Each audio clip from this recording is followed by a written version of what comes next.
ओम शांति दीदी। ओम शांति। जी ओम शांति। ओम शांति। ओम शांति। ओम शांति अंजलि। ओम शांति।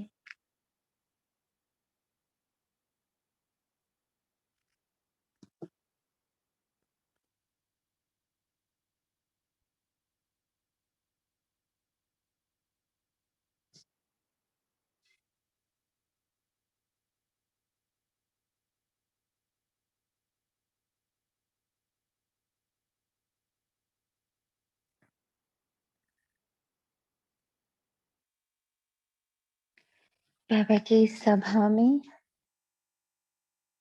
हम सभी का स्वागत करते हैं।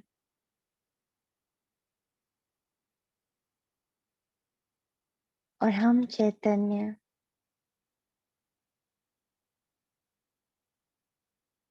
शिव समान आनंद मूर्त इस ड्रामा में भाग ले रहे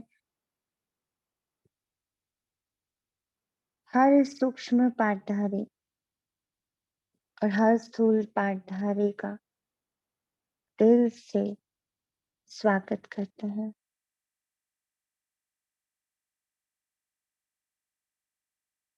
देख पा रहे हैं कैसे ड्रामा हमारा आवाहन करता है। ड्रामा में कितना कुछ सूक्ष्म और कितना कुछ स्थूल में है।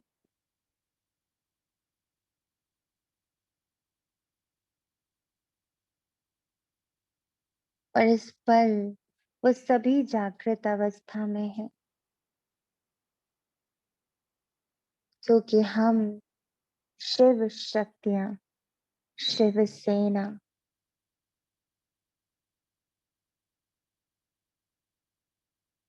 अब चैतन्य अवस्था में है। चैतन्यता है मैं आत्मा इस ड्रामा में अवतरित हुआ हूं।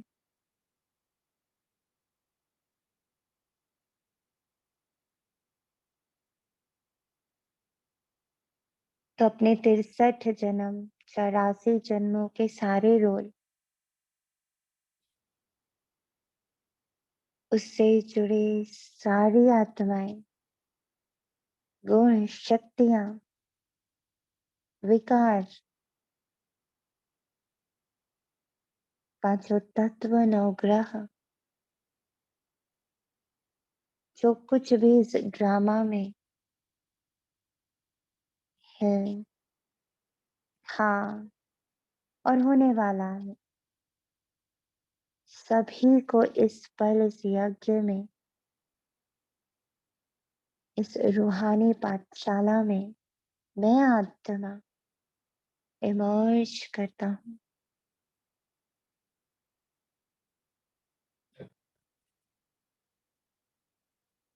और ये अपनी पूरी डोर बाप दादा के हाथ में सौंपता हूँ।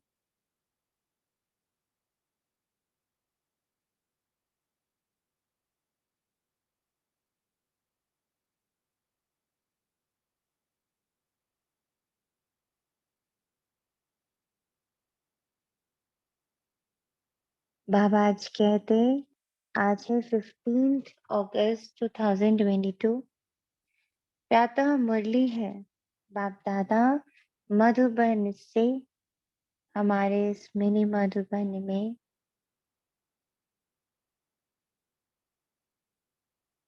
मीठे बच्चे, तुम हो ईश्वर के अडॉप्टेड बच्चे। तुम्हें पावन बन पावन दुनिया का वर्षा लेना। ये अंत का समय, इसलिए पवित्र जरूर बनना है।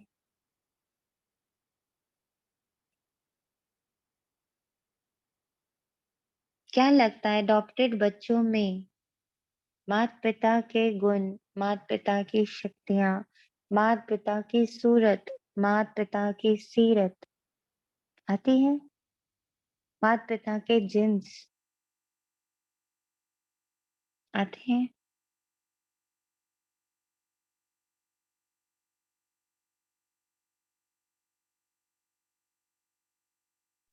ओम शांति।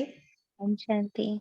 ऐसा लगता है ना जैसे जब जो जो पालन करता है, मतलब पैदा करने से भी ज्यादा जो पालन करता है उसके सारे गुण आ जाते हैं। जब वो हमें जब अडॉप्ट कर लेते हैं और तो उनके अपने आप वो सारी शक्तियां और गुण, क्योंकि अडॉप्टेड बच्चे हो जाते हैं तो वो अपने आप ही आ जाते हैं। वो जब पालन करते हैं तो पहले ही दे देते हैं और फिर आ भी जाते हैं। हम तो वैसे ही अडॉप्टेड बच्चे हैं तो अधिकारी बन जाते हैं। Thank you. वैसे भी और अगर दीदी धीरे धीरे एक्चुअली संस्कार ग्रहण करते हैं, क्योंकि जैसे जैसे बच्चा पलता है, घर में अडॉप्टेड चाइल्ड आता है, तो माँ पिता का संस्कार, उनका कल्चर, उनका वो देख देख के धीरे धीरे वो अडॉप्ट करने लगता है सने सने। ऐसा मुझे लगता है। शुक्रिया। अगर आप लोग साइंटिफिकली एक बार सर्वे करिएगा तो साइंटिफिकली भी प्रूव हो चुका है कि जो अडॉप्ट किया जाता है बच्चा, धीरे धीरे उसके अंदर के इवन जो बॉडी सेल्स हैं जिनको हम कहते हैं ना, जो जीन्स होते हैं वो ट्रांसफर होते हैं, इवन वो ट्रांसफॉर्म वो ट्रांस वो भी ट्रांसफॉर्म होता है। ये भी साइंटिफिकली प्रूव्ड है कि जैसे कि जो बच्चे हम पैदा करते हैं उनमें हमारी चीजें आती हैं, हमारे जीन्स आते हैं, हमारे काफी कुछ वो उनमें है ना ट्रांसफर हो जाता है। ऐसे ही जो अडॉप्टेड चाइल्ड होते हैं उनमें भी ये ट्रांसफॉर्म होता है, कैरी फॉरवर्ड भी होता है। तो ये है बहुत अद्भुत बात, लेकिन ये सत्य है। और ये क्यों होता है उसका भी साइंटिफिक सर्वे आप लोग पढ़िएगा कि ये होता है।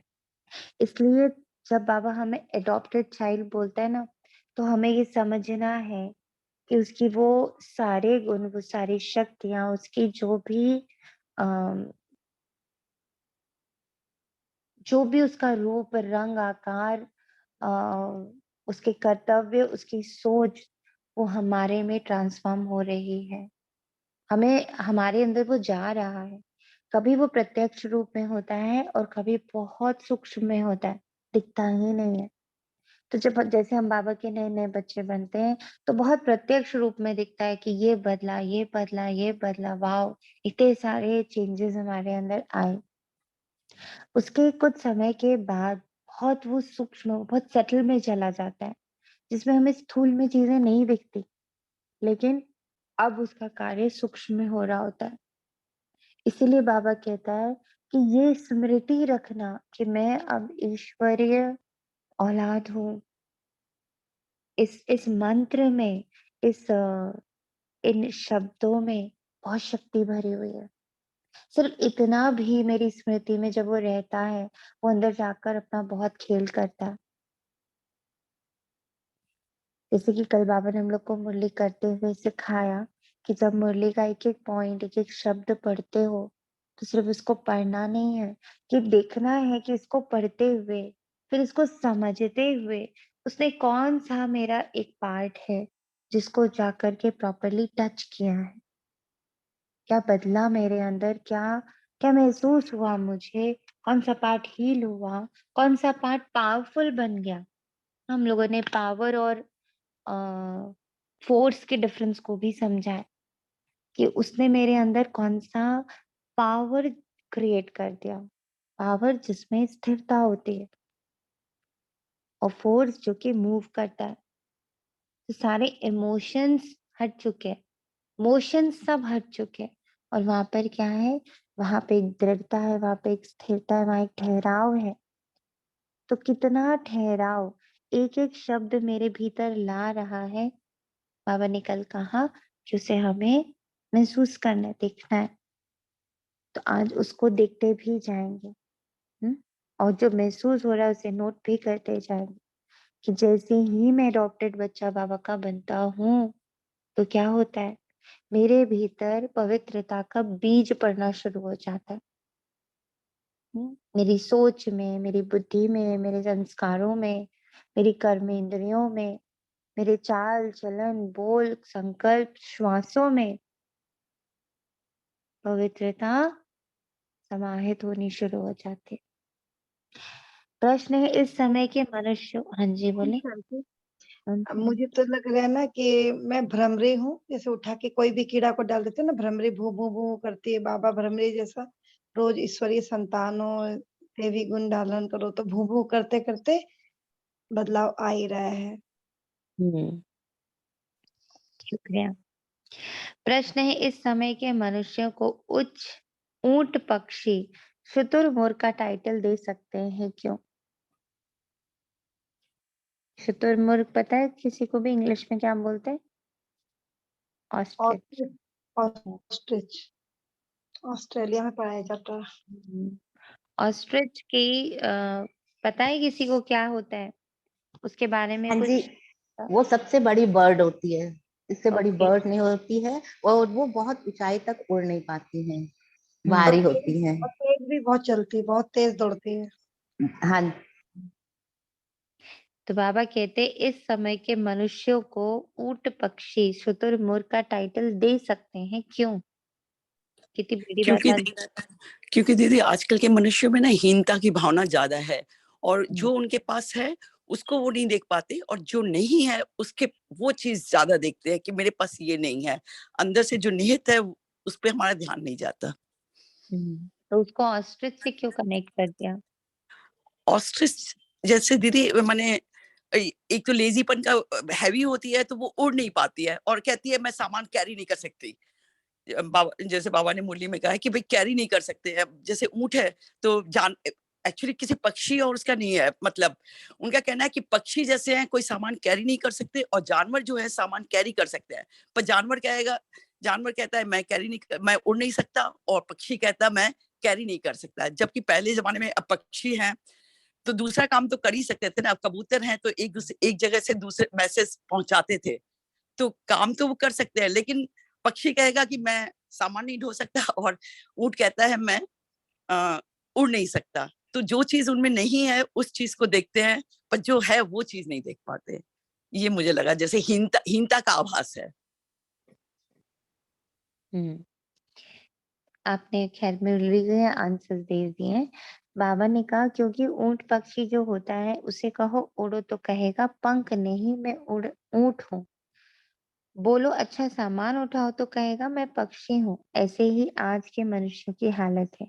जब उनसे पूछा जाता तुम अपने को देवता के बजाय हिंदू क्यों कहलाते हो, तो कहते देवताएं तो पावन है हम पतित हैं। बोलो अच्छा अब पतित से पावन बनो, तो कहते फुर्सत नहीं, माया ने पवित्रता के पंख ही काट दिए। इसलिए जो कहते हैं हमें फुर्सत नहीं, वे हैं ऊंट पक्षी। तुम बच्चों को ऊंट पक्षी नहीं बनना है। बाबा ने ये कहानी हमारे लिए कही है। उससे कहो कि अच्छा अगर तुम ऊंट हो, तुम जानवर हो, तुम में शक्ति है, तो तुम बोझा उठा लो, तुम जिम्मेदारी उठा लो। तो कहेंगे नहीं, हम जिम्मेदारी नहीं उठा सकते, हमारे में तो ताकत ही नहीं है, हम तो पक्षी हैं। हम्म? और जैसे ही कहेंगे अच्छा ठीक है चलो तुम फिर उड़ो, छोड़ो सारी जिम्मेदारियां मुझे दे दो और तुम उड़ो, तो कहेंगे बाबा मेरे पास फुर्सत नहीं, टाइम नहीं मिलता। ये हमारी कहानी है। अब कैसे मुझ में ये कहानी फिट हो रही है, कहाँ तक फिट हो रही है, ये मुझे अभी चेक करना है कि कब। जब बाबा मुझे कहता है बच्चे जिम्मेदारी उठा लो, तो हम कहते हैं बाबा जिम्मेदारी हम थोड़ी उठा सकते हैं। हम्म एक तरफ हम कहते हैं हम ईश्वरीय संतान हैं, ईश्वरीय औलाद है, तो जितना जिम्मेदार बाबा उतने जिम्मेदार हम। तो जैसे जिम्मेदारी उठाने की बात आती है तो बोलते बाबा हमारे अंदर ताकत ही नहीं है जिम्मेदारी उठाने की, हमने तो अपनी जिम्मेदारी भी आपको दे रखी है, आप जिम्मेवार हो हमारे लिए।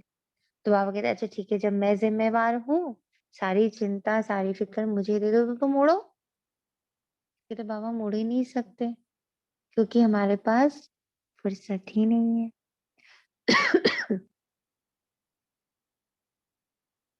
तो और गहराई से देखना है कि ये जो बाबा ने आज मुझे ऊंट पक्षी का टाइटल दिया है कहाँ तक हमारे में फिट होता है। गीत है ओम नमः शिवाय।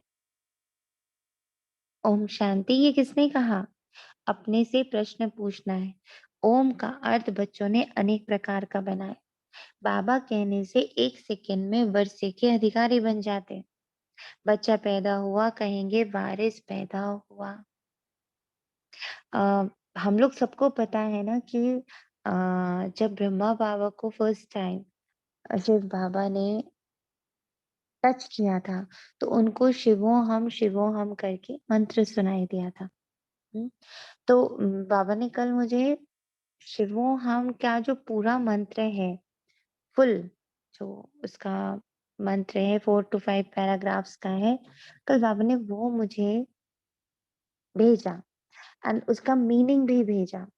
और जब मैं उस मंत्र को समझ रही थी, तो लगा कि बाबा मतलब कितनी एप्ट टचिंग ब्रह्मा बाबा को आपने दी और शायद आज मुझे आत्मा को दी कि उसमें साफ-साफ उस मंत्र में लिखा है कि शिव क्या है? शिव यानी वो शक्ति ना जो कि बहुत परे और किस-किस चीज़ से परे, किस-किस चीज़ से अलग है, वो उस मंत्र में है। और उसके अनुसार अगर मैं शिव पुत्र हूँ, मैं शिव पुत्री हूँ, मैं परमात्मा का ही अंग, परमात्मा के ही समान आत्मा हूँ, तो फिर वो सारे गुण, वो सारी बातें जो बाबा के लिए कही गई है, वो एप्टली, एक्यूरेटली मुझ पर भी चरितार्थ होती हैं। यानी हम वो बन नहीं रहे, हम वो हैं।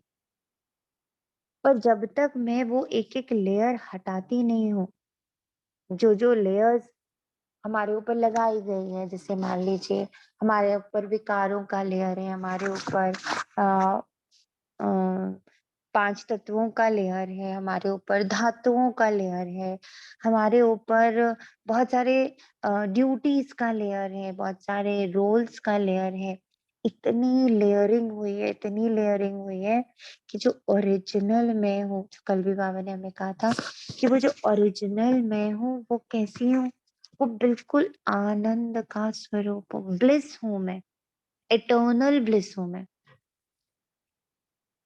उस मंत्र में है, मैं क्या हूँ?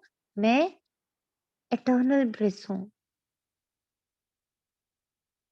बेहद का आनंद हूँ मैं, क्योंकि मैं उसी का अंश हूँ, उसी के समान हूँ। अंश मतलब मैं उसी के समान हूँ, तो जैसा वो है, वैसा मैं हूँ। लेकिन क्या हुआ? उसके ऊपर कोई भी परत नहीं चढ़ी और मुझ पर इतने सारे लेयर्स चढ़ गए। तो जब वो लेयर्स मेरे ऊपर चढ़ गए, तो क्या हो गया? मैं बन गया शुतुरमुर्ग।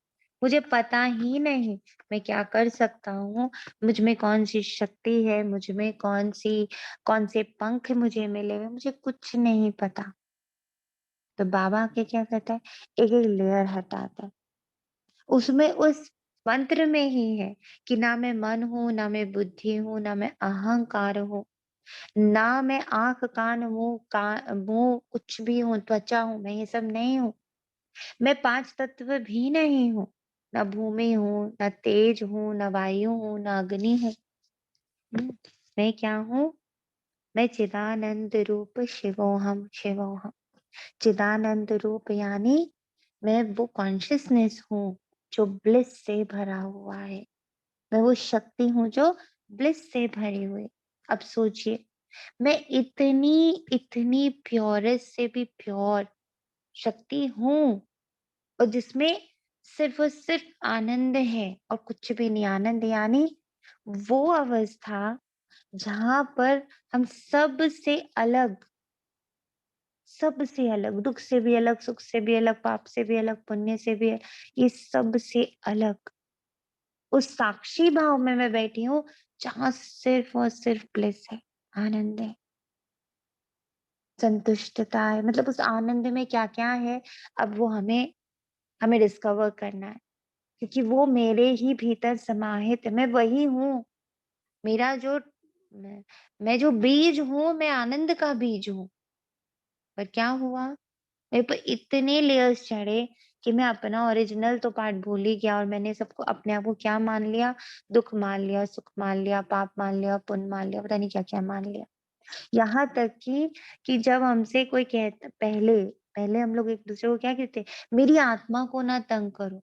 मतलब अपने आप को देह ही मान लिया, आत्मा को अलग मान लिया कि मेरी आत्मा मतलब मैं देह हूँ और मेरी आत्मा। जबकि उल्टा है, मैं आत्मा और मेरा देह। तो इतना इतना घुमा दिया हमें कि हमने खुद को सिर्फ देह मान लिया, आत्मा तो माने ही नहीं, जाने ही नहीं। तो बाबा ने आके करेक्शन किया कि बच्चे तुम आत्मा हो, देह मेरी है। इतना इतना चेंज करा हमें। तो बाबा कहते हैं कि ओमकार तो मनुष्य ने अनेक प्रकार का बनाया। बाबा कहने से 1 सेकंड में वर्षे के अधिकारी बन जाते। बच्चा पैदा हुआ, कहेंगे वारिस पैदा हुआ। तब बाबा आकर हमें टच करता है, तब हमें पता चलता है मैं तो आनंद हूँ, मैं तो ब्लेस हूँ। फिर सगीर से बालिग होता है।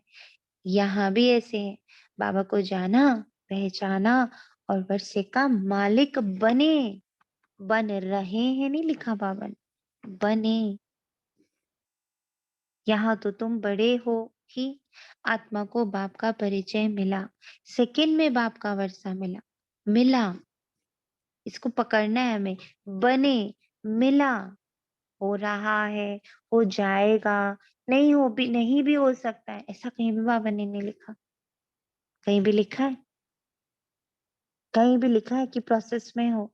कहीं भी लिखा है कि अच्छा आप देखते हैं बनोगे कि नहीं बनोगे?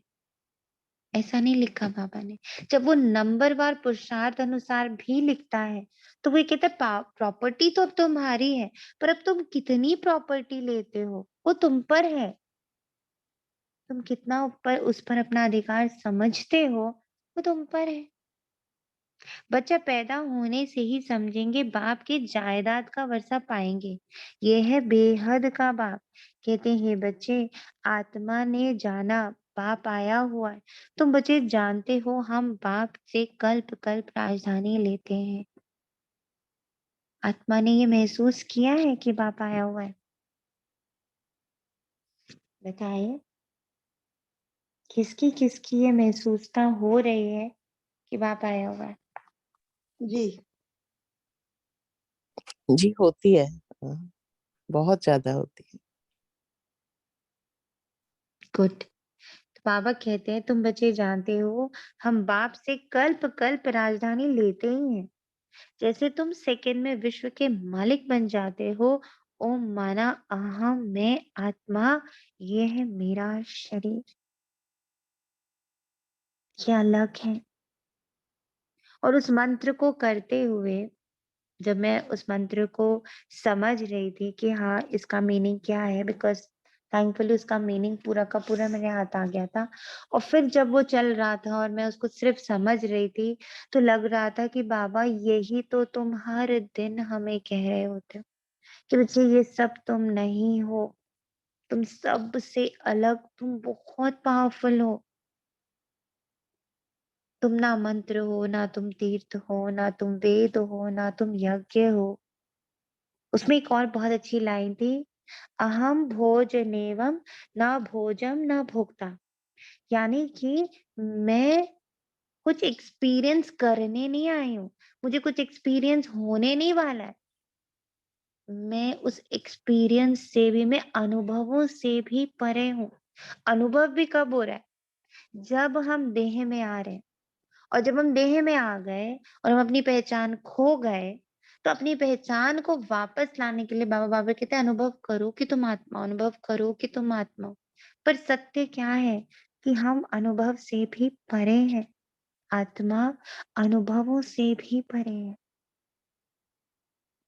आत्मा हर ड्यूटी से, हर अधिकार से परे, क्योंकि ये अधिकार, ये ड्यूटी, ये सारे शब्द कब जुड़ते हैं? जब ड्रामा के अंदर हम आते हैं। पर जब मैं आत्मा ड्रामा से बाहर बैठी हूँ, हवा के पास परम धाम में, वहाँ क्या है? वहाँ ना कोई ड्यूटी है, ना वहाँ कोई संबंध है, ना वहाँ कोई कुछ भी नहीं है। वहाँ कोई अनुभव भी नहीं है। बाबा कहते हैं ना कि मेरी तुम संतान हो, ये अनुभव भी तुम्हें यहीं हो रहा है संगम युग पर। परम धाम में ये अनुभव भी नहीं हो। तो मैं अनुभवों से भी परे हूँ।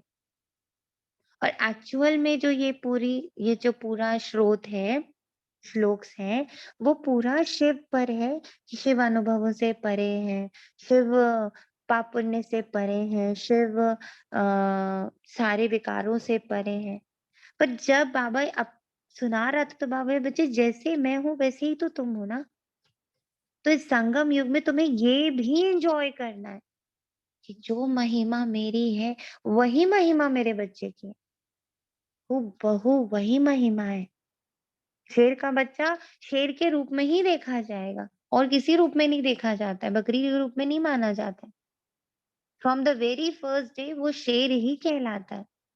ऐसे ही from the very first day जिस दिन से बाबा ने मुझे आत्म परिचय दिया कि बच्चे मेरी आत्मा नहीं, तुम आत्मा हो और तुम्हारा शरीर है, मेरा शरीर है। तुमसे अलग ये शरीर है, तुमसे अलग ये अनुभव है, तुमसे अलग ये ड्रामा है। जैसे मैं ड्रामा से अलग हूँ, वैसे इस संगम युग में तुम इसे अनुभव कर सकते हो। बाकी किसी भी युग में यह अनुभव में ही नहीं आता, क्योंकि ये बात ही भूल जाती, ये याददाश्त ही हट जाती।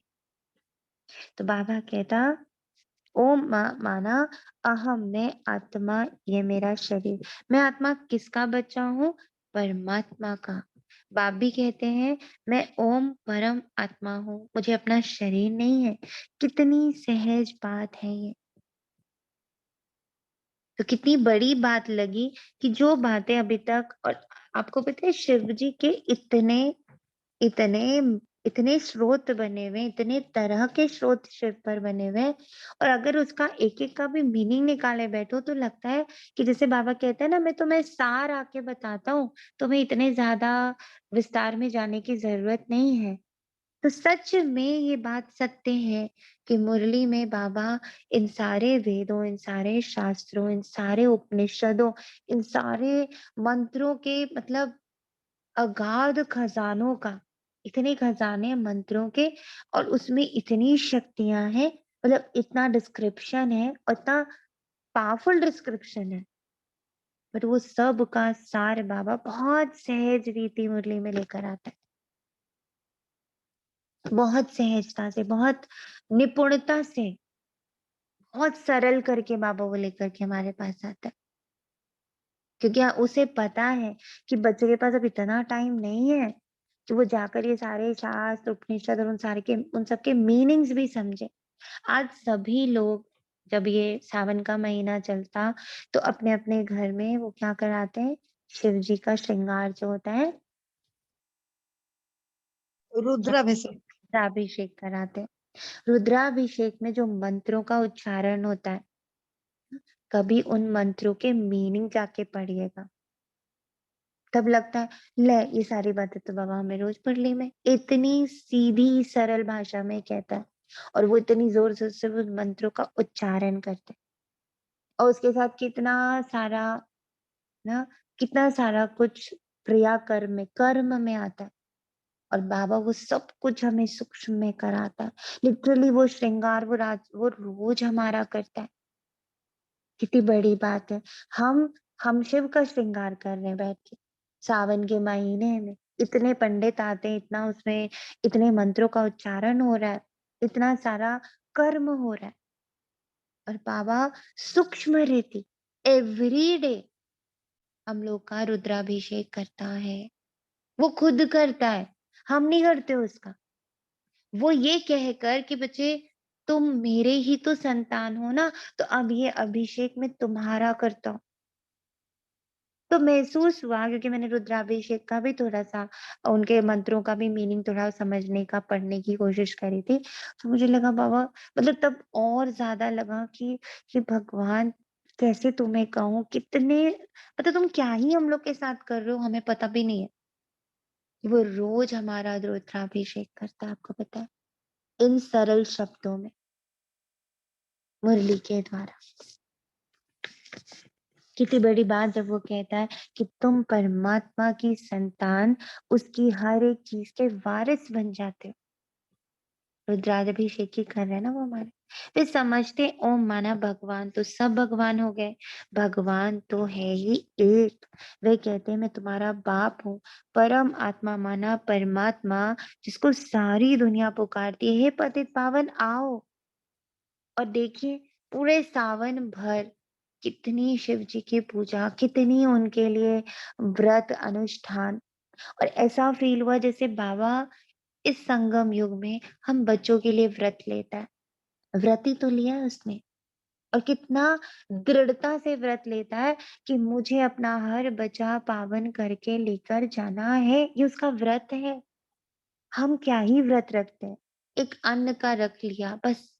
और हम बहुत सोचते हैं हमने कितना कुछ कर दिया भगवान के लिए, तो सोचो वो आके हम बच्चों के लिए क्या करता है। सबसे पहले तो पतित जगह आता है, और फिर वो ये व्रत लेता है, वो ये संकल्प लेता है। जैसे कि अब आप रुद्राभिषेक कराओ या कोई भी पूजा कराओ तो पंडित जी आपसे संकल्प कराते, इतनी देर में बैठा रहूंगा, इतनी देर में कुछ नहीं खाऊंगा, इतनी देर में अन्न नहीं खाऊंगा, इतनी देर में जल नहीं पीऊंगा। And we feel so proud कि देखो उतनी देर से ना वो बेचारा भूखा बैठा है, प्यासा बैठा है। कोई लोग बहुत बहुत घंटों का भी कराते हैं, सुबह से लेके शाम तक का। तो दिस सेट विद संकल्प के साथ ना उतनी देर वो उठते नहीं उस जगह से। और दिखाया बाबा ने कि मैं परम धाम से यहाँ आकर बैठता हूँ संकल्प लेके, तब तक वापस नहीं जाऊंगा जब तक मैं अपना एक एक बच्चा पतित से पावन नहीं कर देता। तो बताओ किसका व्रत बहुत बड़ा है, कौन किसका श्रृंगार कर रहा है, क्या लगता। ओम शांति। और उसमें संकल्प में ना जल हाथ में लेके भूमि पे धरती पे छोड़ते हैं, तो मतलब कि जल पवित्रता का प्रतीक है, और धरती मेरा शरीर का। तो मैं पवित्रता को अपने शरीर पे डालते रहती हूँ बाबा से लेके, एक ही जगह पे स्थिर होके दृढ़ता के साथ। इसका ये भी कितनी बड़ी बात है विद्या की आत्मा कि ये संकल्प स्वयं भगवान ने हमारे लिए हाँ किया है।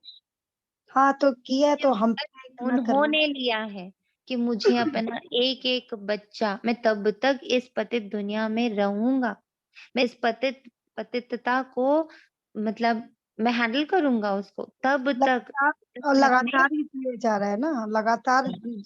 और हम तो वो 2-4 घंटे का करके, 1 दिन का करके, हम 1 महीने का करके सोचते हैं हमने क्या, वाह हम कितने बड़े भक्त हैं। बताओ भक्त कौन है बड़ा। नहीं, वाकई में अब पता चलता है कि सावन का मीनिंग है साथ में वन। तब पता चलता वाकई में हमारे साथ वो वन है, वो एक है। ऐसे कोई भी नहीं कहेंगे कि परमपिता परमात्मा की आत्मा मेरे द्वारा तुमको राजयोग सिखाती है। किसी को पता ही नहीं है, ना मालूम होने कारण श्री कृष्ण भगवान का नाम लिख दिया है। उसने राजयोग सिखाया, वह पतित पावन उसको कह नहीं सकते। वह तो है स्वर्ग का पहला बच्चा, जो पहले में है वह पिछाड़ी में भी होगा, इसलिए उनको श्याम सुंदर कह देते। पहले नंबर में है श्री कृष्ण, फिर 84 जन्मों के बाद उनका नाम ब्रह्मा एडॉप्ट होता है, ये एडॉप्टेड नेम है। बाप आकर बच्चों को एडॉप्ट करते हैं। तुम हो एडॉप्टेड बच्चे, ईश्वर के बच्चे। तुम्हारी माँ भी है, बाप भी है, प्रजापिता भी है। फिर बाप कहते हैं इनके मुख से कहता हूँ तुम मेरे बच्चे हो। इतना बड़ा टाइटल हमें मिलता है। तुम कहते हो बाबा हम आपके हैं, आपसे वर्षा लेने आए हैं। बुद्धि भी कहती है बाप आता जरूर है, कब आते हैं ये भी विचार की बात है ना। कहते हैं पतित पावन आओ तो जरूर पतित दुनिया का अंत हो तब तो आऊं ना। इसको कहा जाता है कल्प की आदि और अंत का संगम। कल्प का आदि और अंत का संगम।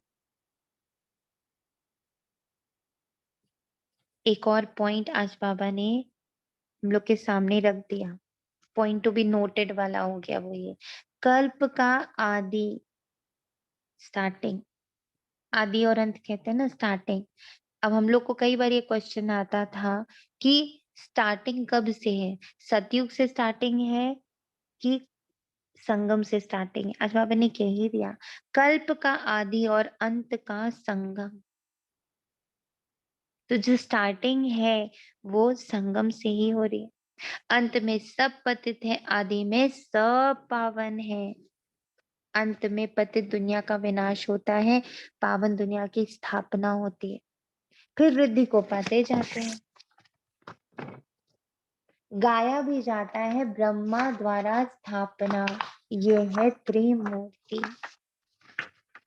तुम जानते हो शिव बाबा के बच्चे सब ब्रदर्स हैं। फिर जब रचना होती है तब भाई बहन है। माता पिता क्यों कहते हैं? भविष्य वर्षा लेने के लिए। लौकिक वर्षा होते हुए पालौकिक वर्षा पाने का पुरुषार्थ करते हो। यह है कलयुग मृत्यु लोक।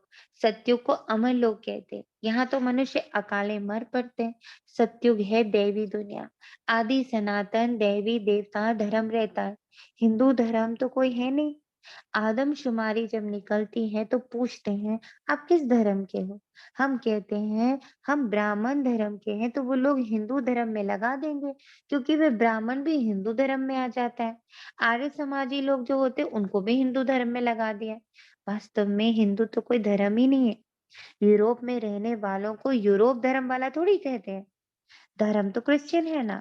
क्राइस्ट ने क्रिश्चियन धर्म स्थापन किया। अच्छा, हिंदू धर्म किसने स्थापन किया?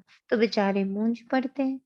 कह देते हैं गीता द्वारा स्थापना हुआ, तो समझाया जाता है गीता के द्वारा तो आदि सनातन देवी देवता धर्म की स्थापना हुई ना। तुम तो देवता धर्म के हो। हम इतना गिरे कि हम इस बात को स्वीकार भी नहीं कर पाते कि हम देवी देवता धर्म के हैं। तो कहते हैं देवताएं तो बहुत पवित्र है, हम तो पवित्र है नहीं, हम तो पतित है। हम अपने को देवी देवता कैसे कहलाएं? तो समझाया जाता है अच्छा पवित्र बनो। अब ये बाबा ने बोला कि कैसे तुम शुतुरमुर्ग हो, कैसे तुम ऑस्ट्रिच हो। क्या करते? पहले कहते हम तो देवी देवता कहला ही नहीं सकते, वो तो पवित्र होते हैं। तो बाबा कहते अच्छा चलो ठीक है, तो फिर तुम पवित्र बन लो। तो फिर क्या कहते हैं? फुर्सत कहाँ। आपकी यह तो बहुत नई बातें हैं। बरोबर हम आदि सनातन देवी देवता धर्म के हैं। पूजते भी भारतवासी देवी देवताओं को ही हैं, परंतु पतित होने के कारण अपने को देवता कहला ही नहीं सकते। तब और सोचिए हम ये गाना भी गाते हैं। हम ये अपने भजन में, आज सुबह जब मैं मुरली पढ़ रही थी तो लगा कि हाँ बाबा हम कितने ही बुद्धू है ना। मतलब हम गाना भी गा रहे, तुम ही हो माता पिता, तुम ही हो बंधु सखा, तुम ही हो। तो जो माता होगा, जो पिता होगा, उसी की वंशावली हम होंगे ना। और अगर हम देवी देवताओं को माता पिता बोल रहे, क्योंकि अभी से बाबा से पहले तो हम देवी देवताओं को ही माता पिता बोल रहे थे ना। तो अगर मैं उनको माता पिता बोल रही थी तो फिर तो मैं उनकी बच्ची हुई ना। तो मैं उनकी बच्ची हूँ ये नहीं स्वीकार करती। नहीं नहीं, हम तो हिंदू धर्म के, कहाँ देवी देवता और कहाँ हम। हम्म, हम तो कहाँ, हम निर्गुण और कहाँ वो गुणवान। हम तो उनकी चरणों की धूल, उनकी एक बूंद के प्यासे, तब हम अपने आप को ऐसे ऐसे ऐसे ऐसे कर देते। पर फिर एक तरफ हम कहते हैं कि वो तो हमारे माता पिता है। तो आज बहुत टच हुई ये पॉइंट कि सच बात है बाबा, हम लोग बोलते हुए भी नहीं ध्यान दे रहे थे। बल बाबा नहीं जानते थे कि बाबा अलग है, हम माता पिता जो हम बोल रहे हैं वो तो परमात्मा को बोल रहे हैं, और वो तो निराकार है, वो ज्योति स्वरूप। पहले कहाँ जानते थे? पहले तो हम देवी देवताओं को ही बोलते थे, तुम ही हो माता पिता, तुम ही हो बंधु सखा, तुम ही हो। तो बंधु सखा माता पिता तो सेम वंशावली हो गए ना, सेम ब्रीड हो गए ना, सेम धर्म हो गया ना। तो फिर उस अनुसार भी हम देवी देवता धर्म के हुए। कितना लॉजिकल पॉइंट बाबा ने दे दिया। अगर अब हमें किसी से बात करनी है तो ये पॉइंट कितना लॉजिकल दिया बाबा ने, कि आप ही तो गाना गा रहे हो कि तुम ही हो माता पिता, तुम ही हो देवी देवताओं के सामने खड़े होकर ही तो गा रहे हो, कृष्ण के सामने खड़े होके गा रहे हो, राम जी के सामने खड़े होके गा रहे हो। तो फिर वो माता पिता हैं और आप बच्चे हो, तो फिर आप देवी देवता धर्म के हो गए ना ऑटोमेटिकली। हुए या नहीं हुए?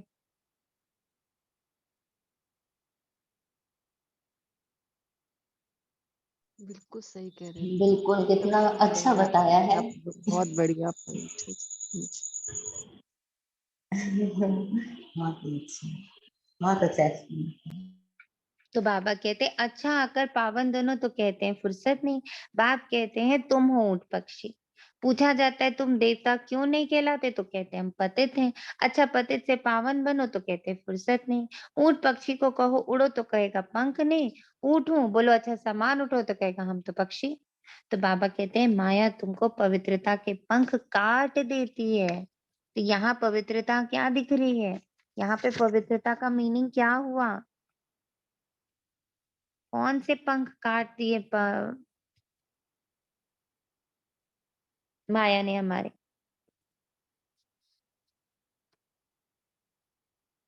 यहाँ पवित्रता क्या दिख रही, पवित्रता का मीनिंग क्या दिख रहा।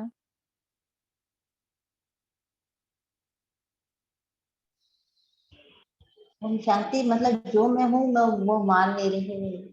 माँ पिता को बोलती हूँ, उसका अपने आप को अंश नहीं मानती हूँ। तो जो वो पवित्र हैं, देवी देवता पवित्र हैं, तो हम अपने आप उनकी संतान पवित्र ही होनी चाहिए ना। बाबा भी हम लोग वही बनाने भी यही आए हैं, देवता मनुष्य से, तो पवित्र तो है हम। लेकिन वो मानते नहीं, जैसे हम लोग कि हम अपवित्र है इस समय। तो यहाँ पर बाबा कहता, तो बाबा कहते हैं माया तुम्हारे पवित्रता के पंख काट देता है, यानी हमारी बुद्धि की समझ को ही काट देता है। माया आके हमारी समझ ही काट देता है। हम ये समझ ही नहीं पाते कि हम तो कह रहे हैं कि तुम माता पिता हो, तो उस रूप में हम तो बच्चे हुए ना, तो फिर हम उन्हीं की वंशावली हुए ना, तो फिर हम हिंदू कहाँ से हो गए। हम तो देवी देवता धर्म के, हम देवी देवता की वंशावली हो गए ना। ये समझ की बुद्धि, हमारी समझ के ही पंख काट देती है माया। हम जो बोल रहे हैं हम उसको भी नहीं समझ पा रहे, जो सत्य है वो तो नहीं समझ पा रहे कि हम उस निराकार की संतान है। वो मैं आत्मा परमात्मा की संतान हूँ, वो तो बिल्कुल ही गायब है। पर जो हम सेकेंड लाइन भी बोल रहे हैं कि तुम ही हो माता पिता, तुम ही हो, तुम ही हो बंधु सखा, तुम ही हो, वो भी नहीं समझ पा रहे। बोल रहे हैं पर समझ नहीं पा रहे। तो हमारी यहाँ पर पवित्रता क्या हुई, हमारी समझ हुई। तो पवित्रता के अब जो बाबा हमें डिफरेंट मीनिंग्स बताता है ना, अब हमें उसको पकड़ना है। तो समझ भी पवित्रता में आती, जितना जितना हमारी समझ खुलती, जितनी जितनी हमारी क्लैरिटी आती जाती, दैट इज ऑल्सो पवित्रता ना। अंधकार से प्रकाश की ओर आना भी तो पवित्रता है ना।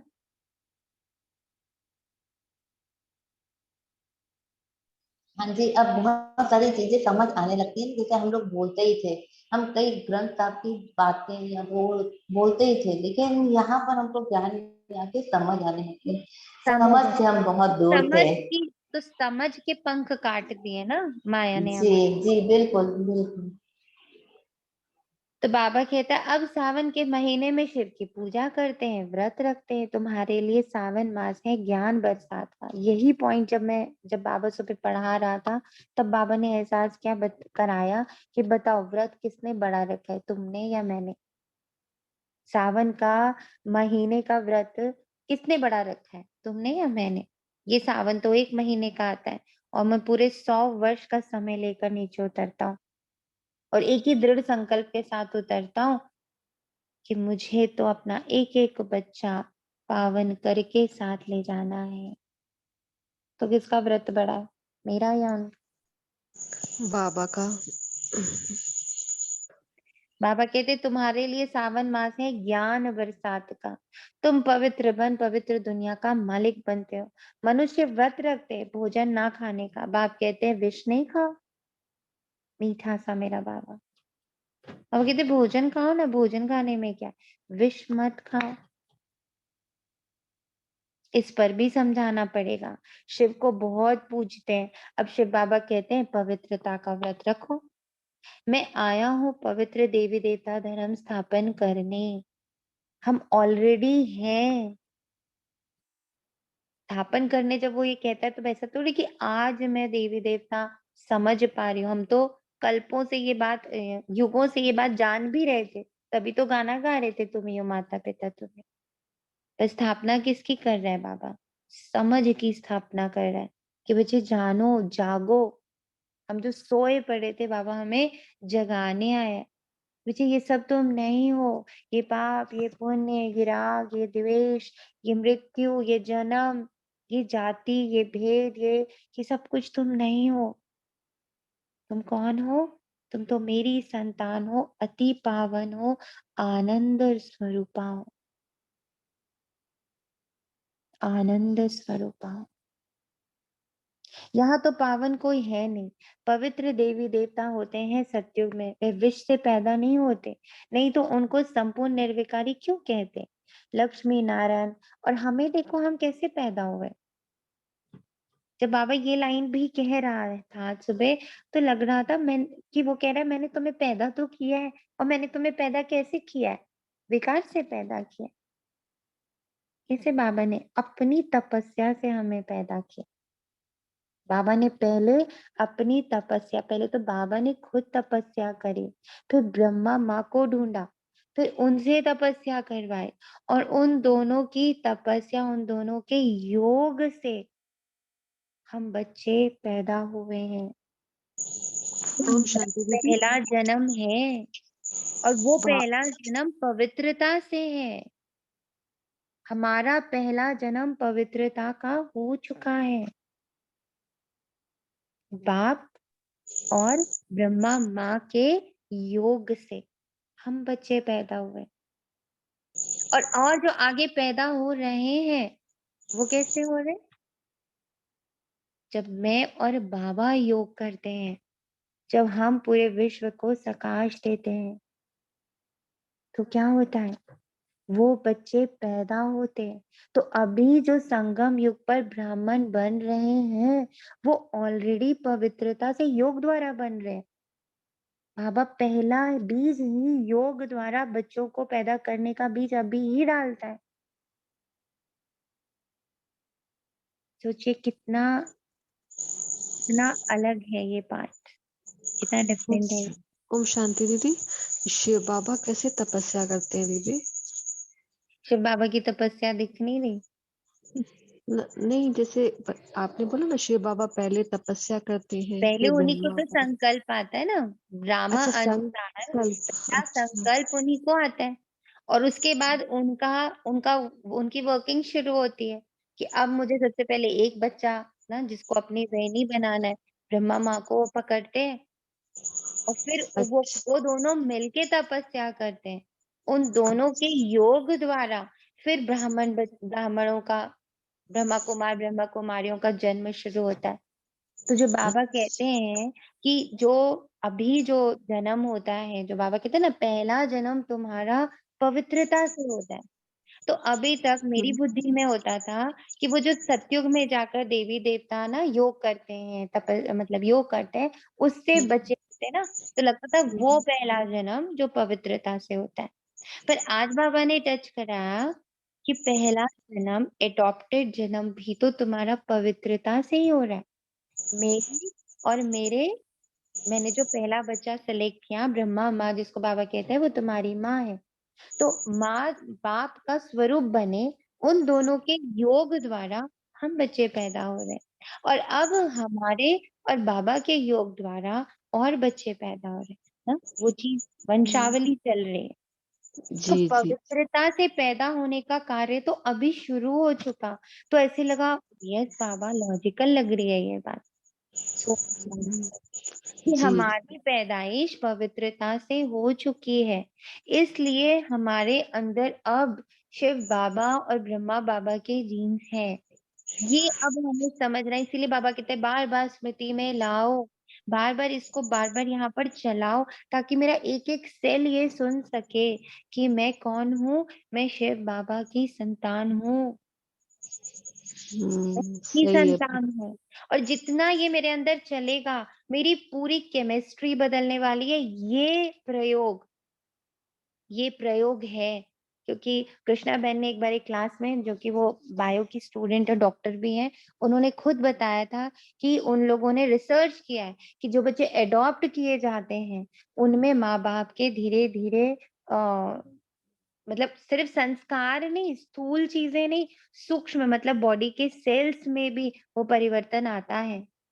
ये साइंस ने प्रूव किया है। और वो उन अडॉप्टेड चिल्ड्रन की बात हो रही है जो साधारण मनुष्य अडॉप्ट करते हैं।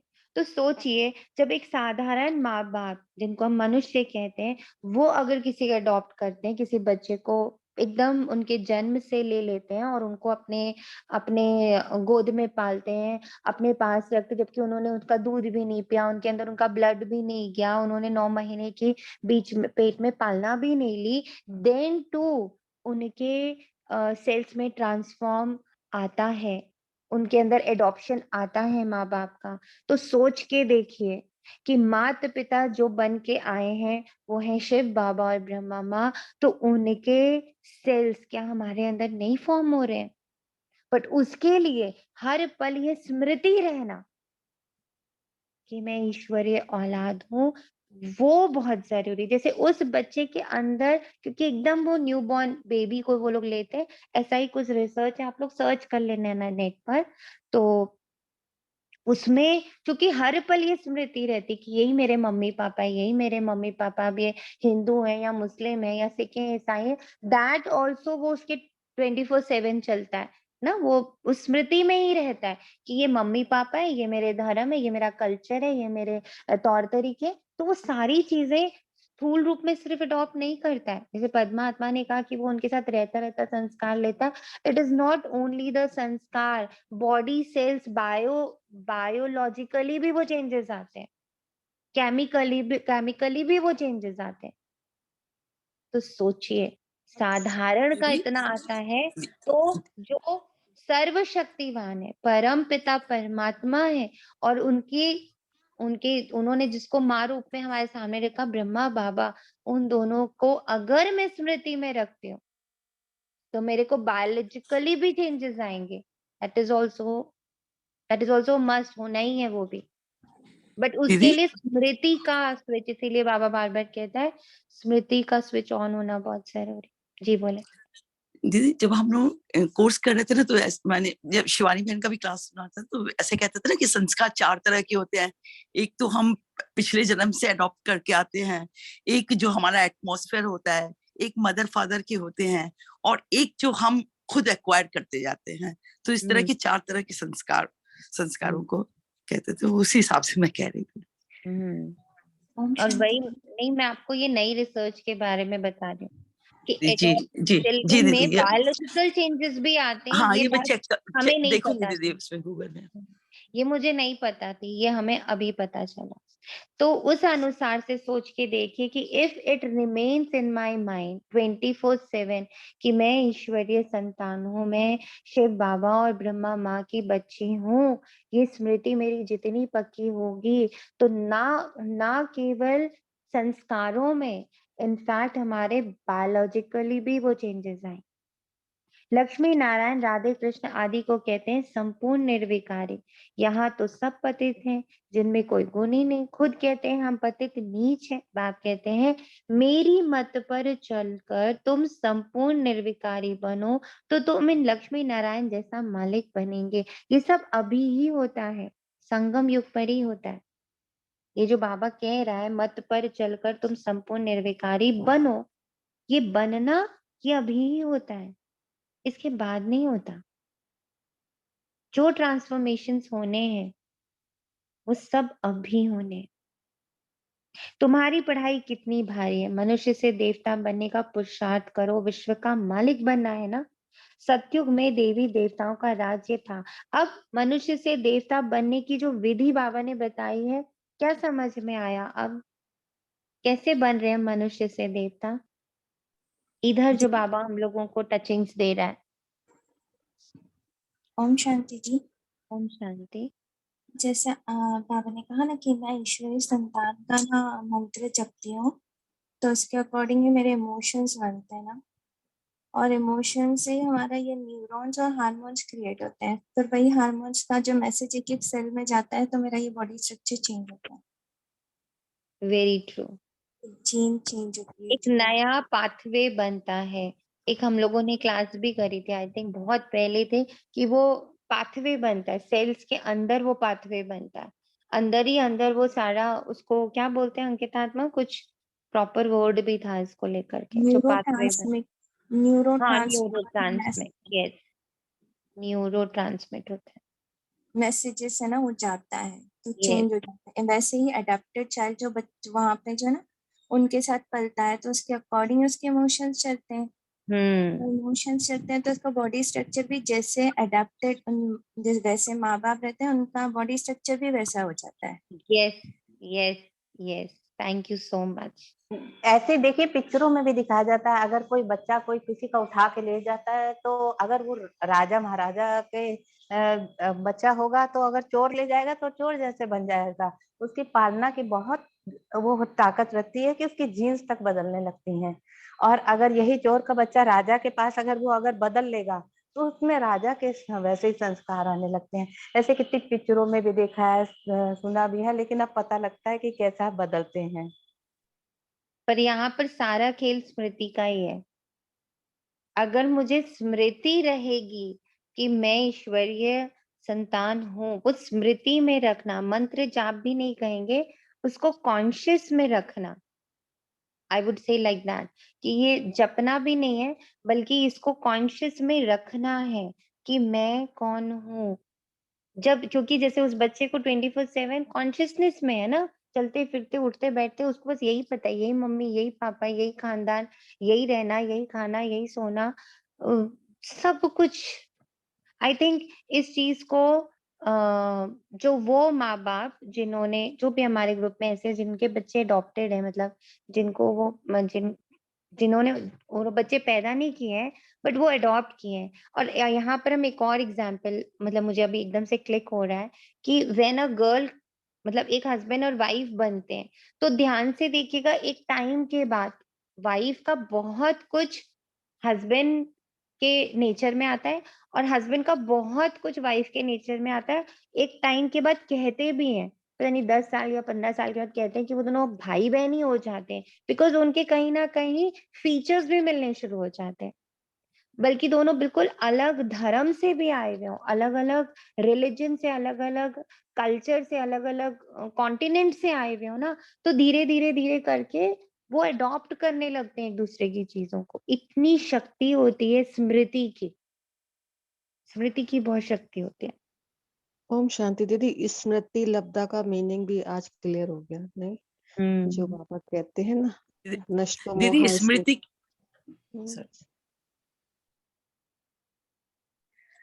तो दीदी बाबा स्मृति के साथ प्रेम भी होना चाहिए। जो जैसे हस्बैंड वाइफ एग्जाम्पल दे रहे हैं ना, यदि उनमें बहुत ज्यादा प्रेम होता है ना तो वो एक दूसरे के अनुरूप ढल जाते हैं बिल्कुल, और जहाँ प्रेम नहीं होता है तो फिर अलग अलग ही दिखते हैं। तो मेरे ख्याल से एक प्रेम और लव भी बहुत बड़ी चीज है इसमें। बाबा कहता विश्व का मालिक बनना है। सतयुग में देवी देवताओं का राज्य था ना, अब फिर से देवी देवता धर्म की स्थापना हो रही है। मेरे भीतर, मेरे अंदर का देवत्व जागृत हो रहा है।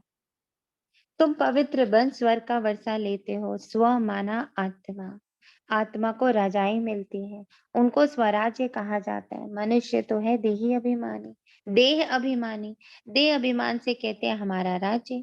यहाँ तुम कहते हो हम आत्मा है, इस शरीर के मालिक है, हम महाराजा बनेंगे, हमको सतयुग में पवित्र शरीर मिलेगा। अभी तो पतित है, जैसे आत्मा वैसा शरीर।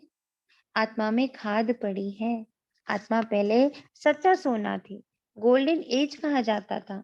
फिर त्रेता आया तो सिल्वर की खाद पड़ी, फिर द्वापर में गए तो तांबा पड़ा। देखिए कैसे कैसे खोट मिक्स होती चली गई ना। ये बाबा हमें बार बार दिखाता है कि बच्चे इतनी खोट मिक्स हो गई है, तो तुम्हारी ओरिजिनल स्वरूप जो आनंद स्वरूप है वो क्या हो गया है? वो बहुत बहुत बहुत धुंधला हो गया है। जो तुम हो वो तुम्हें दिखता ही नहीं, जो तुम नहीं हो वो तुम्हें दिखता रहता है पूरे टाइम। इस समय आत्मा झूठी तो शरीर भी झूठा। आत्मा झूठी यानी आत्मा का परिचय झूठा हो गया ना, तो शरीर भी झूठा। इसको कहा ही जाता है झूठ खंड। अभी बाप के साथ योग रखने से अलाय निकल जाएगी। इसको योग अग्नि कहा जाता है। जेवर से कीचड़ा निकालने के लिए आग में डाला जाता है। अब ये जो बाबा ने योग अग्नि बोली, तो बाबा ने जो कल महसूस कराया जब मैं मंथन कर रही थी रात में बैठ के, तो बाबा ने कहा तुम जितना, क्योंकि मैं ना, बाबा मुझे बस इस मंत्र के मीनिंग को बार-बार जैसे ये मंत्र पीछे-पीछे चल रहा था और मैं इसके मीनिंग को बार-बार पढ़ते जा रही थी, पढ़ते जा रही थी, पढ़ते जा रही थी। मैंने देखा कि सच में जब बार-बार स्मृति को हम मतलब खोदते हैं ना कि मैं ये नहीं हूँ, मैं ये नहीं हूँ, ये मैं तो ये हूँ, मैं तो ये हूँ, मैं तो ये सब ऊपर का आवरण है और मैं अंदर बैठी ब्लिसफुल हूँ, आनंदमयी हूँ। इसको जब बार-बार बाबा करवा रहा था, तो बहुत हीलिंग हो रही थी, बहुत हल्का लग रहा था, बहुत सारी चीज़ों से जैसे बाहर आ पा रहे थे कि ये सब जो इतना बड़ा आडंबर मेरे चारों ओर रावण ने रचाया है, इतना बड़ा आडंबर है और इतना वो पावरफुल है, इतना उसमें आकर्षण है कि उससे निकलने के लिए एक्चुअली जोर-जोर से बोलना पड़ेगा। और तब समझ में आया कि ये मंत्र उच्चारण इतने जोर-जोर से क्यों किए जाते हैं। पहले मुझे हमेशा लगता था इतनी जोर से क्यों बोलते हैं ना, मन में बोल लें। But yesterday Baba made me speak it loudly and I could feel कि मेरे एक-एक सेल को ये मैसेज जाना बहुत क्योंकि उसको ऐसे जैसे ना कुंभकर्ण की नींद में क्या दिखाते हैं कि वो ऐसी नींद में होता है कि उसके ऊपर ढोल बज रहे हैं, उसके ऊपर पानी डाला जा रहा है, उसके चारों तरफ हंगामे किए जा रहे हैं, पर वो उठ ही नहीं रहा है। बिल्कुल वैसी घोर निद्रा में मेरा कॉन्शियसनेस सोया हुआ है। वो कॉन्शियसनेस जिसको ये पता है कि मैं आनंद हूँ। मैं इस ड्रामा से बिल्कुल भिन्न हूँ, बाकी सब कुछ ड्रामा है। बाकी सब कुछ ड्रामा है इसलिए क्योंकि वो सब बदल रहा है, नित्य प्रतिदिन हर क्षण सब कुछ बदल रहा है। और मैं उस बदल रही चीज़ में कई बार लिप्त हो जाती हूँ। अच्छा मैं ये हूँ, अच्छा मैं ये हूँ, अरे मैं तो अभी ऐसी हूँ, अभी तो मैं ईर्ष्यालु हूँ, अभी तो मैं गुस्से वाली हूँ, अभी तो मैं मेरे अंदर हेट्रेड आ रहा है, अभी तो मेरे अंदर ये है। मुझे लग रहा था मुझे बीच-बीच में बार-बार ये होता है मैं ये सब हूँ। और बाबा बाद में जब कल इसको ज़ोर-ज़ोर से बुलवा रहा था, तो एहसास हो रहा था कि जैसे मेरे को कोई जगा रहा हो कि बच्चे ये सब तुम नहीं हो, तुम तो शिव की संतान हो। जैसे शिव इन सब से परे है, वैसे तुम इन सब से परे हो। ये सब तो ड्रामा में है। ये घृणा, ये द्वेष, ये राग, ये अच्छा, ये बुरा, ये पाप, ये पुण्य, ये वेद, ये शास्त्र, ये तीर्थ, ये जप, ये तप, ये मंत्र, ये सब कुछ ड्रामा में है। तुम ड्रामा नहीं हो। तुम ड्रामा में प्रवेश करने वाली अत्यंत शक्तिशाली ऊर्जा हो। ड्रामा तुम्हें यूज़ करता है और अभी इस संगम युग में सिर्फ तुम्हें पता चलता है कि now drama is not going to use me, now I am going to use drama. विपरीत हो जाता है, तख्ता पलट होता है। अब रावण मुझे यूज़ नहीं कर रहा, अब मैं रावण को यूज़ कर फ़र्क हो जाता है, बिल्कुल पलटता है ये तख्ता। तो बाबा कहते हैं इसको कहा ही जाता है झूठकण अभी बाप के साथ योग रखने से अलाय निकल जाएगी, इसको योग अग्नि कहा जाता है। ये योग अग्नि है, जितना मुझे ये याद रहे, ये योग, ये कनेक्शन याद रहे कि मैं ईश्वरीय संतान हूँ।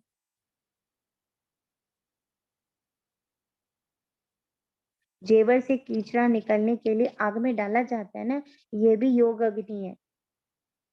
जिसमें खाद भस्म हो और हम सच्चा सोना बन बाप के साथ चले जाएंगे। बाप कहते हैं मैं तुम मेरे साथ चल पड़ेंगे, ये सत्य है सबसे बड़ा इस पल का। तुम मेरे साथ चल पड़ेंगे। सतयुग में सच्चा सोना मिलेगा। अब श्री कृष्ण को सांवरा क्यों कहते हैं? कृष्ण का नाम रूप तो बदल जाता है। अब बाप समझाते हैं तुम गोरे थे, तुम्हारे में खाद पड़ी, अभी तुम बिल्कुल आयरन एजेड बन पड़े।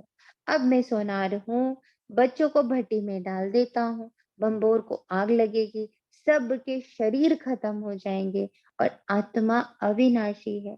एक तो योग अग्नि से पवित्र बन जाएंगे, बाकी सब सजाएं खाकर हिसाब किताब चुकतू कर फिर जाएंगे। ये शरीर ये ईश्वर की भट्टी है, सबको पावन बनाने के लिए।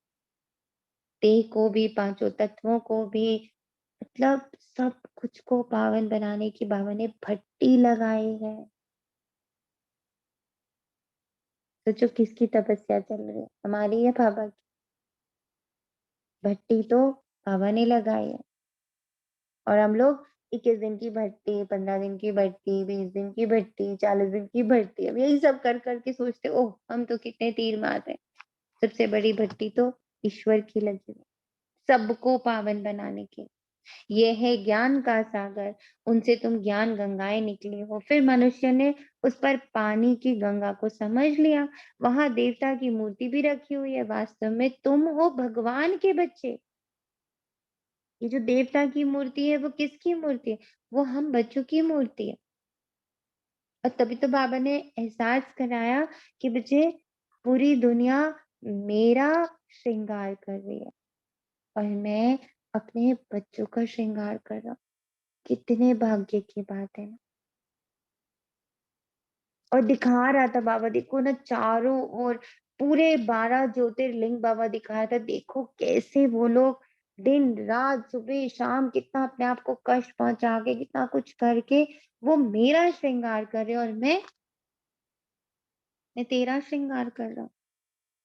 वो मेरे पीछे पागल है और मैं तेरे पीछे पागल। एहसास कराया बाबा ने, फील हो रहा है।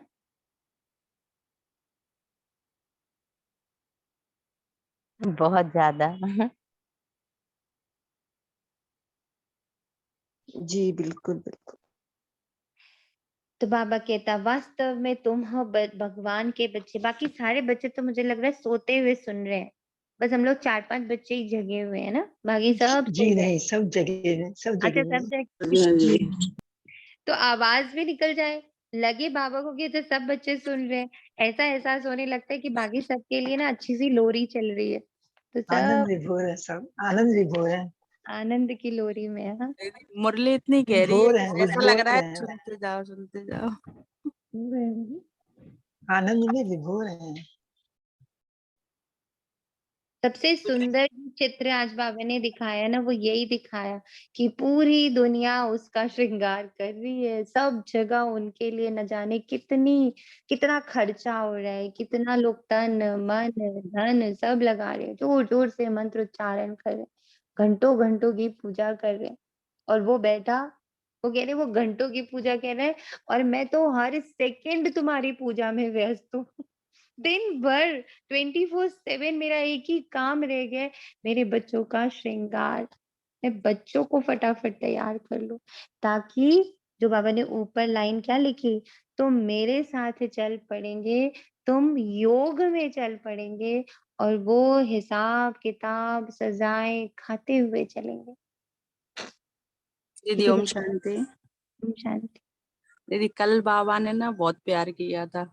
पहले माँ बच्चों को बहुत प्यार करती है ना, फिर श्रृंगार करती है, तो आज बाबा श्रृंगार कर रहा है। कह सकते हैं, राइट। बाबा कहते हैं वास्तव में तुम हो भगवान के बच्चे, ज्ञान गंगाएं जो फिर देवता बनते हो। जब स्वर्ग में आएंगे तब तुमको देवता कहेंगे। सुना, बनते अभी हैं, कहलाएंगे बाद में। वाह, ये भी कितना अच्छा पॉइंट है। बनते अभी हैं, अभी, और कहलाएंगे बाद में।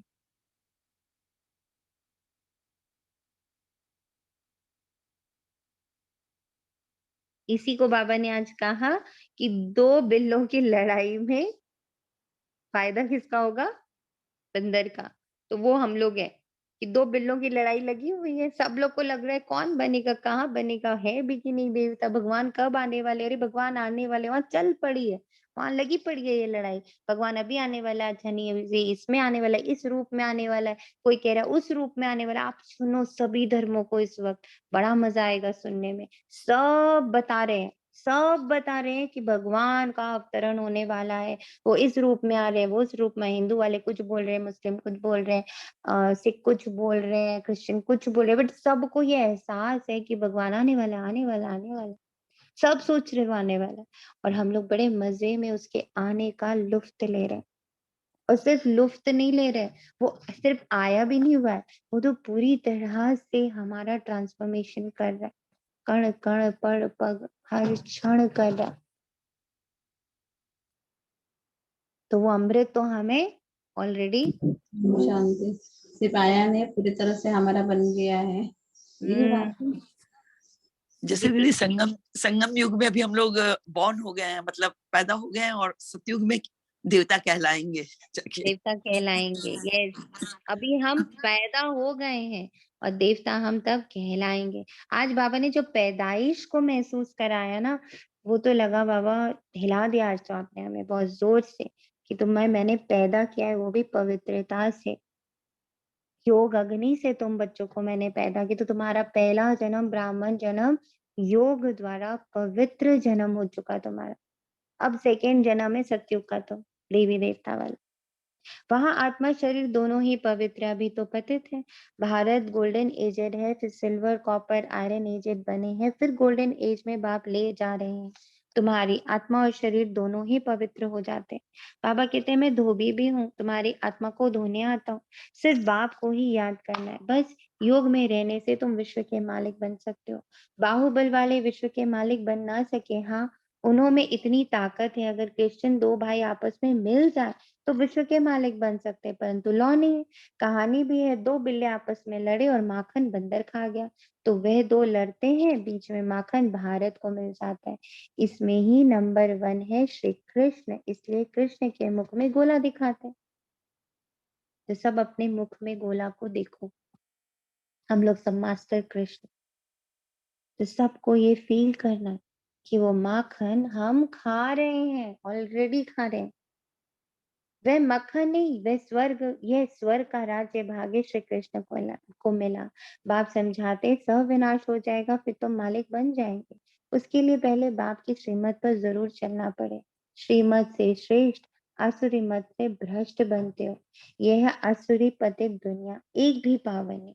पावन दुनिया में एक भी पतित नहीं होता। अभी तो सब पतित है, गाते भी हैं पतित पावन सीताराम। हम सीताएं रावण की जेल में पड़ी हैं, पुकारते हैं हे राम आकर छुड़ाओ, पावन दुनिया में ले चलो। भल गाते हैं परंतु जानते कुछ भी नहीं, जो आता सो कहते रहते। रावण ने बिल्कुल सुला दिया। अब बाप आकर जगाते हैं परम पिता परमात्मा पतित पावन जो सृष्टि का रचयिता है, उनकी बायोग्राफी को हम जानते हैं। ब्रह्मा विष्णु शंकर और लक्ष्मी नारायण की बायोग्राफी को भी हम जानते हैं।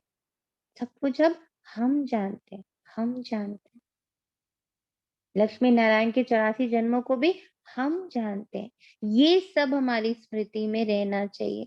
हमारी बायोग्राफी, ब्रह्मा की बायोग्राफी, विष्णु की बायोग्राफी, शंकर की, लक्ष्मी की, नारायण की, 84 जन्मों की, ये सब कुछ मेरी स्मृति में चलना चाहिए। तो नॉलेजफुल हो गए ना। तुम श्री कृष्ण के मंदिर में जाएंगे तो समझेंगे यह सतयुग का पहला प्रिंस है। अभी अंतिम 84वें जन्म में ब्रह्मा हुआ है, ये भी बहुत समझने की बात है। बाप बच्चों को समझाते हैं बच्चे खबरदार रहना, कभी किसी को दुख नहीं देना। बाप तो दुख हरता सुख करता है ना। तुम भी 5 विकारों का दान देते हो।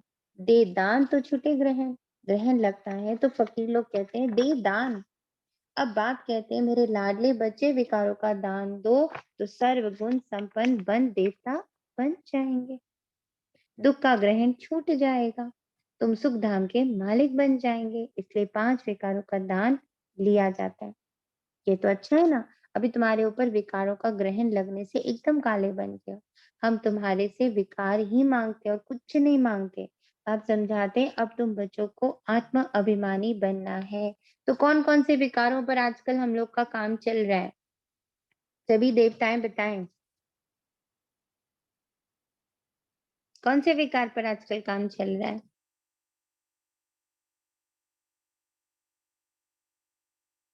कोई काम नहीं चल रहा है, सब बंद है। कारों फीलिंग के प्रूफ ऊपर रहने का, फीलिंग से प्रूफ रहने के ऊपर। जैसे अच्छा अभी कहा ना फीलिंग। बाबा ने कि रावण को हम यूज कर रहे हैं, रावण हमें यूज नहीं कर रहा है। ये बात बहुत गहराई से समझ में आई है, या समझो वो पकड़ा है कि अभी हमें रावण को यूज करना है, वरना हमें कोई फीलिंग प्रूफ बनना है। तो ये तो बातें आएगी, तो उसको हमें यूज करके अपने आप को उससे मुक्त करना है। और बताइए, और क्या वर्किंग चल रही है देवताओं की? कारोबार चल रहा है या ठप पड़ा हुआ है, बंद पड़ा हुआ है? ओम शांति। ओम शांति। मेरे को जो काम था दूसरों को, उस पे वर्क आप चल रहा है। किस पे वर्क चल रहा? जो मेरे को दूसरों को जज करने का काम था ना, ये दूसरों को ऐसे जज करने वैसे, का। मतलब हाँ, उस पे वर्क चल रहा है। वो बाबा ने क्या है कि सबसे अच्छा काम करवा दिया, मेरी गर्दन ही कटवा दी। गर्दन होगी ही नहीं, तो बुद्धि चलेगी नहीं, जज होगा ही नहीं कुछ, ना खुद का होगा ना दूसरों का होगा। Good good.